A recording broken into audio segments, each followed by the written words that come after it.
बहुत लोगों का जो है जानने का इच्छा हुआ ये जमींदारी उन्मूलन अधिनियम के बारे में, ये कानून के बारे में। तो आज देखिए, इसको जरूर समझ लीजिए। अगर आप जो है जमीन से अच्छा नॉलेज रखते हैं और जमीन संबंधित आप जुड़े हुए हैं, ठीक है, और जमीन से जुड़े हुए लोग हैं, तो ये सब बेसिक जानकारी जो है वो रखना ही चाहिए कम से कम माइंड में। देखिए 1947 में पता है कि देश जो है आज़ाद हुआ था, और इसमें आज़ाद होने के बाद जमींदारी उन्मूलन कानून जो है, एक कानून यहाँ पे आ गया, और वो कानून था जमींदारी उन्मूलन कानून 1950 में जो है, यानी उसके बाद आज़ाद जमीन जो है 1950 में भारत सरकार का पहला ये कानून जो है एक तरह से उसमें सुधार के लिए लाया गया था। अब देखिए बात को समझना क्या है कि 1960 में जमींदारी उन्मूलन के बाद बड़ी संख्या में ऐसी जमीन जो है विभिन्न लोगों के पास रह गई। अब देखिए, एक बार जब कानून लागू होता है कोई भी देश में जो है, अगर केंद्र सरकार का कोई भी कानून लागू होगा तो राज्य सरकार में भी उसको जो है पास किया जाएगा। राज्य सरकार अगर पास करेगी तभी वो जो है वो राज्य में लागू होगी। तो राज्य सरकार सभी राज्यों में जो है उसके बाद अपना वो जो है पास करने का जो है प्रक्रिया चला, है ना। 1960 में अगर बात करें तो जमींदारी उन्मूलन के बाद बड़ी संख्या में ऐसी जमीन विभिन्न लोगों के पास रह गई जो पहले से उस पर काबिज थे, मतलब उसमें मतलब एक तरह से उसको कब्जा किए हुए थे, दखल में थे। बात समझ रहे ना। तो ये जो है इसके बाद उनके जो उत्तराधिकारी हैं उनके पास वो जमीन आ गई। तो अलग अलग प्रकार की जमीन थी। तब जमींदार जो है उनको एक तरह से अलग तरीके से जो है खतियान दिया गया, ठीक है, मतलब एक खतियान बना के दिया गया। जमींदार जो भी जो जमीन जिनके पास था अपना जो है जमीन है, जमीन के जो मालिक थे, और बहुत जमीन जो है वो अलग अलग टाइप के वो लोग जो है कब्जा किए हुए थे, उसको दखल किए हुए थे, या उस पर खेती करते थे या उस पर रहते थे, ये ठीक है। लेकिन बाद में वो चीज़ धीरे धीरे आज क्या हो गया है कि जो उनके उत्तराधिकारी हैं उनके पास भी वो ज़मीन आ गई, मतलब पहले से चलता आया। ऐसा नहीं कि वो कल परसों का ज़मीन है या साल भर से उस पे लोग हैं, बहुत पहले से उस टाइप के ज़मीन पे लोग अगर रह रहे हैं। तो यदि खतियान में जो आपका खतियान है उसमें अगर जो है आपका बकासत दर्ज हो, तो ज़मीन मध्यवर्ती या उनके उत्तराधिकारी के कब्जे में हो, तो उनके नाम से लगान कट रहा है, तो अगर एक खास दखल की भूमि को बंदोबस्त किया मान लिया जाएगा। और जिन मामलों में रसीद नहीं कट रही है, ठीक है, जिन मामलों में रसीद उसको बंदोबस्त कर लिया मान जाएगा। मतलब ये सारा चीज़ अगर हो रहा है कि भूमि जो है एक तरह से उत्तराधिकारी के कब्जे में हो और पूर्वज से चलता आया हो, और उनके नाम से लगान भी कट रहा हो, मतलब उनके नाम से जमीन का रसीद जो है कट रहा हो, और भूमि को बंदोबस्त किया मान लिया जाएगा। और जिन मामलों में रसीद नहीं कट रही है तो उनमें जो है लगान निर्धारण की जिम्मेदारी भी सौंपी गई है कि जांच करके जो है इसका भी लगान जो है उसको निर्धारित किया जाए, उसको लागू किया जाए, उसका जो है तरह से लगान जो है रसीद भी काटा जाए। तो ये जो है प्रक्रिया होता है यहाँ पे, ठीक है। तो जमींदारी उन्मूलन अधिनियम, तो ये कानून एक तरह से लाया गया भारत सरकार द्वारा। और देश आज़ाद होने के बाद जब हर राज्य का अपना अपना एक तरह से नियम कानून होने लगा, देश का अपना कानून लागू हुआ, और राज्य में भी अपना स्टेट अपने तरह से उसको हैंडल करना शुरू किए। तो ये एक तरह से भारत सरकार के द्वारा वो सब जमींदारों के लिए माने एक कानून लाया गया कि आपको इसी कानून के तहत सारा कुछ करना है, मतलब ये प्रक्रिया हो गया।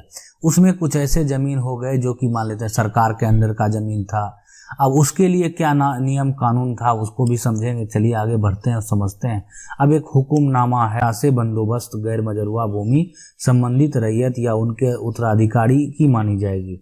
अगर जिनको ये चीज़ समझ में नहीं आता है तो हम इसके लिए तब विशेष अगर आप कमेंट करके पूछेंगे तो बताएंगे। ये पहले से भी ये बनता था, ये तैयार होता था, ठीक है, जिसको तरह से बंदोबस्त अब बोल सकते हैं। तो यह पट्टा से बंदोबस्त गैर मजरूआ भूमि संबंधित रैयत या उसके उत्तराधिकारी की मानी जाएगी, है ना। तो गैर मजरूआ भूमि अगर इस तरीके से बंदोबस्त है ना, तो वैसा भूमि रैयत होगा या उसका उत्तराधिकारी जो होगा उसका वो मालिक होगा। यदि उनके द्वारा सादा हुक्मनामा का नाम दिया गया है, हुक्मनामा 1 जनवरी 1946 के पूर्व का है, और रसीद जमींदारी उन्मूलन के वर्ष से जो है कट रही है, जब जमींदारी उन्मूलन जो हुआ उसके बाद वर्ष से जो है कट रहा है, तो यह भूमि रैयती मानी जाएगी, मतलब वो उसका मालिकाना हक होगा, है ना।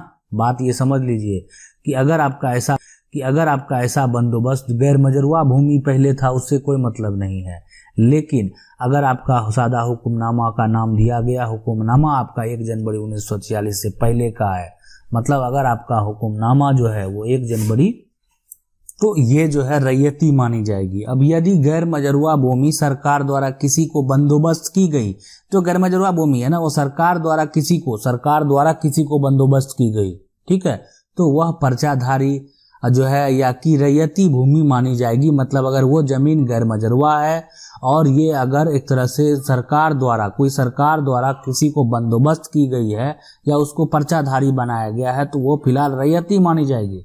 यदि किसी के अवैध दखल में हो तो उसको बेदखल भी कर दिया जाएगा। मतलब ऐसा नहीं किसी के पास गैर मजरूआ जमीन है और सरकार के द्वारा बंदोबस्त किया हुआ है, उसके पास कागज है, तो उसका वो मालिकाना हक नहीं, बिल्कुल 100% वही मालिक है। गैर मजरूआ भी है तो भी गैर मजरूआ का बंदोबस्त जो है वो होना चाहिए सरकार के द्वारा।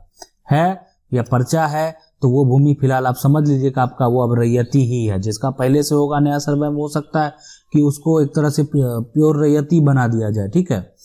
गैर मजरूआ भूमि पर जो है दावाकर्ता को दिखाना होगा कि उन्हें या उनके पूर्वज को कब भूमि का असली मालिक से बेदखल किया गया।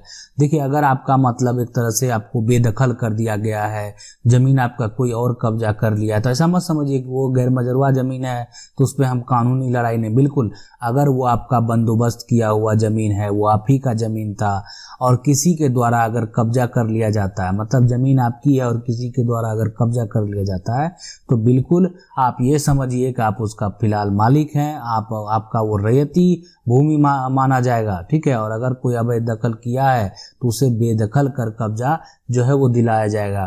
तो ये पूरा प्रक्रिया होता है, ठीक है।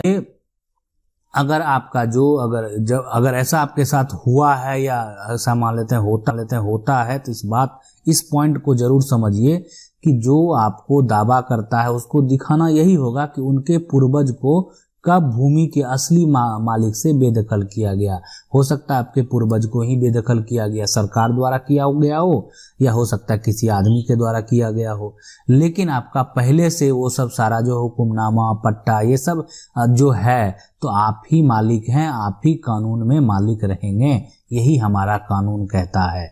ये नहीं कि मान लेते हैं कि आपको बेदखल कर दिया गया तो आप उससे बेदखल हो गए, बिल्कुल नहीं। जो शुरू से चलता हो, इसका तो मतलब यही हो गया कि अब जो कब्जा कर लिया, जो उस पे रह रहा उसी की जमीन हो जाएगी। बात आई समझ में? तो ऐसा नहीं होता है। जो ऐसा नहीं कि मतलब कोई जमीन आप कब्जा कर लिया तब तो फिर लोग इसी पे उतारू हो जाएंगे, ये कब्जा करेंगे और दखल में रहेंगे तो बस वो मालिक हो जाएगा। तो ऐसा नहीं होता है। उसके लिए आपके पास एक पुख्ता दस्तावेज होना जरूरी है ना। अगर वैसा रहता है तो आपको किसी भी तरह का दिक्कत नहीं होगा।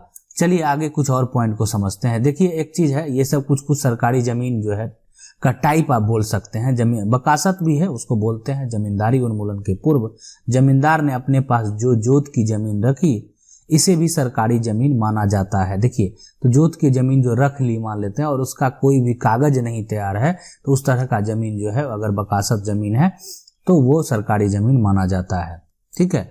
गैर मजरूआ मालिक जमीन अगर जहां भी देखें वो एक तरह का सरकारी जमीन ही है, आप उसको प्योर रैयती नहीं समझ सकते हैं, ठीक है। अगर आम है एक तरह से तो सार्वजनिक जमीन है जिसका उपयोग जो है सभी कर सकते हैं, इस पे मान लेते हैं मतलब आम गैर मजरूआ है जिसका उपयोग आप कोई जो है कर सकते हैं, या जिनके दखल में है। देखिए, दखल भी मायने रखता है, ऐसा नहीं कि रोज उस पे दखल के लिए लोग फाइटिंग करेगा। ये तो भारत सरकार की जमीन होती है, ये केसरी हिंद, ठीक है। उसके बाद खास कुछ ऐसी जमीन रखते हैं जिसपे मेला हाट लगाया जाता था, ये सरकार के द्वारा लीज पे दिया जाता था, ठीक है। इसकी बिक्री नहीं हो सकती है, इसको लोग अगर बेचते हैं तो गलत तरीके से, तो गैर कानूनी होगा, और गलत तरीके से अगर ऐसा कुछ करते हैं तो एक तरह से उस पर जो है कानूनी कार्रवाई भी होता है, और ऐसा बहुत जगह हुआ भी है। तो यह लीज पे पहले दी जाती थी, इसे भी सरकारी जमीन माना जाता है। मतलब सरकार एक तरह से लीज पे दे दिया, प्लॉट है कि आप इसका देखभाल करें, लंबे समय के लिए है, और उतना जो है सरकार को भी कोई वहाँ पे कंस्ट्रक्शन का वर्क नहीं करना है, तो लोगों के पास दिया हुआ है, लोग उसका दुरुपयोग करके उसको किसी के हाथ में बेच देते हैं, ठीक है। और बेच के हो सकता है यहाँ से निकल लेते हैं, जहाँ उनकी जमीन है वहाँ से वो कहीं दूसरे जगह चले गए, तो उसमें उलझ गए वो लोग जो जमीन अभी वर्तमान में खरीदे हैं। तो ऐसा सब समस्या जो है उत्पन्न होता है इस तरीके के टाइप के ज़मीन में। तो आपको जो है हर तरह का जानकारी रखना जो है बेहद ज़रूरी है। अगर लगता है कि आप लोगों का भी ऐसा कुछ सवाल है तो आप चाहें तो हमें कमेंट करके पूछ सकते हैं, हम कोशिश करेंगे वीडियो के माध्यम से आपके सवालों का जवाब देने का।